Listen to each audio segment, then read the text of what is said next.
preferences versus considered preferences, right? So perhaps Norton gives us enough of a deepening, right? With this felt preferences versus considered preferences, right? Because here he's saying, okay, what's wrong with shallow views is not that they're concerned about the well-being of humans, but that they do not really understand. They don't really consider enough what that well-being consists of. We need to develop an enriched, fortified, anthropocentric notion of human interest to replace the dominant, short-term, sectional, and self-regarding conception. A new anthropos, right? We need a new human being who's not a consumer, who is not a conqueror of the biotic community, but a citizen of the biotic community. So perhaps, perhaps the deep ecology, and this is the same kind of concern, same kind of criticism you'll level at Rolston and all the defenders of wilderness preservation, right? Or at least those who prioritize wilderness preservation, right? Because they're not doing the work they need to do, which is focusing on how do we develop a new anthropos, right? Wilderness preservation is part of preserving the old anthropos, right? That's part of what deep ecology is saying. That's part of what I think Tom Birch is saying above all. Wilderness preservation is helping to reinforce an existing economic and political order which tolerates the whole-scale obliteration of ecosystems and species, right? And that's probably not what environmentalists ought to be getting behind. Okay, so very radical, right? Deep ecology is another example of an effort to think the thought that thinks the notion of rights, think the thought that thinks the notion of nature, right? And like Tom Birch, when we think the thought that thinks rights or that thinks the moral status of an ecosystem, we might be participating in the same imperial project that environmentalists have been ostensibly fighting against this whole time, right? By trying to protect wilderness areas. So, it's, and in doing that, in trying to think the thought of moral status or the thought of nature, perhaps these newer movements like environmental pragmatism and deep ecology and ecofeminism and most of feminism itself should be thought of as post-enlightenment forms of moral reasoning. Or just post-enlightenment, like deep ecology insists it's not even a form of moral reasoning. It's a form of being ecologically conscious, right? But perhaps these are all and they all kind of flirt with quantum mechanics, at least especially the deep ecologists. They were kind of really into quantum mechanics and this new worldview that emerges with post-Newtonian science. Okay.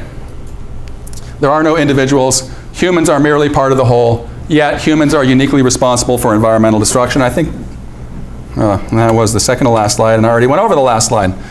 Okay. Well, does anyone have any concluding thoughts on deep ecology or any questions? Or, yes, Rose. This is a little bit of a tangent, but I was curious. I was wondering what you think of Derek Jensen. That was the book that I got from that man who lives on the boat. And he's great. I love Derek Jensen. He's a truth teller. I have an appetite for truth and reality. And you might say, well, that's just relative. We all have that, right? But I don't know, man. This guy is confronting some really difficult and painful realities that very few of us want to talk about or think about. And so that's one reason why I really appreciate his work.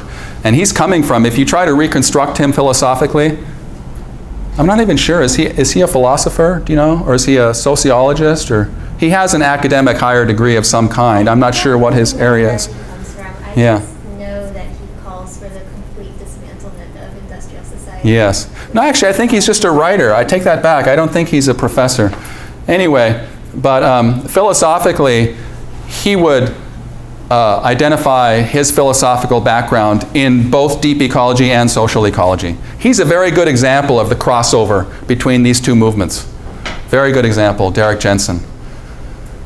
And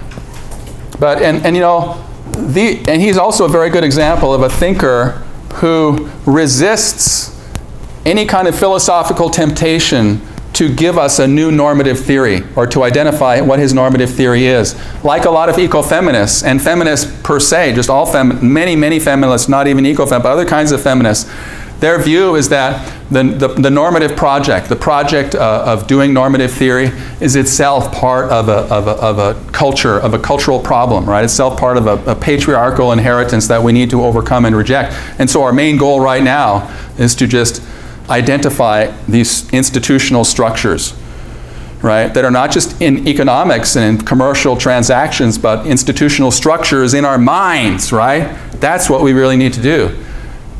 And break them down. And a new relationship with Earth will only emerge in the wake of those institutional structures breaking down, right? That's a fairly, it's kind of a grim view too. I mean, some of these, I don't know if he's among them, but some of these very radical green, self-described green thinkers, shudder, some of them don't really do a whole lot of thinking, but some of them are just into just having everything collapse, right? And they're actively participating and their view of the future seems quite bleak to me.